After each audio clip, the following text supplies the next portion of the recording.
സംസ്ഥാനത്തെ ചില ജില്ലകളിൽ ശക്തമായ മഴ മുന്നറിയിപ്പുണ്ട്. തിരുവനന്തപുരത്തേക്ക് നമ്മൾ പോയി കഴിഞ്ഞാൽ ശക്തമായ മഴ പെയ്യുന്നു പലയിടങ്ങളിലും എന്നാണ് അറിയാൻ കഴിയുന്നത്. വിശദാംശങ്ങളിലേക്ക് പോകാം. അമൽ തേനമ്പറമ്പിൽ ചേരുന്നുണ്ട്. അമൽ, ഇപ്പോൾ എവിടെയാണുള്ളത്? ഏതൊക്കെ നമ്മുടെ തലസ്ഥാന ജില്ലയിലേക്ക് വന്നു കഴിഞ്ഞാൽ ഏതൊക്കെ പ്രദേശങ്ങളിൽ ശക്തമായ മഴ പെയ്യുന്നുണ്ട്?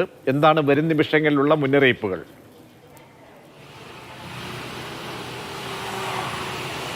പ്രജിഷ, സംസ്ഥാനത്തുടനീളം ഇന്ന് ശക്തമായ മഴയാണ്. തിരുവനന്തപുരത്ത് യെല്ലോ അലർട്ടാണ് പ്രഖ്യാപിച്ചിരുന്നതെങ്കിലും അതിനും അപ്പുറത്തേക്കുള്ള മഴ ഉണ്ടാകുന്നുണ്ട്.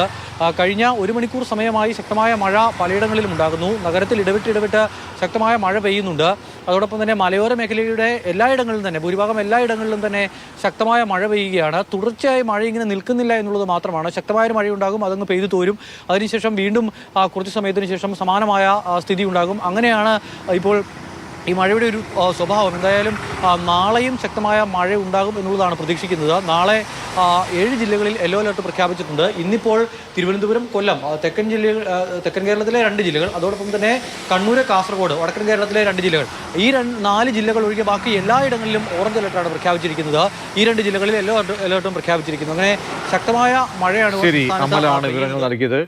തിരുവനന്തപുരത്ത് പലയിടങ്ങളിലും ശക്തമായ മഴ പെയ്യുന്നുണ്ട്. ജാഗ്രത പാലിക്കണം.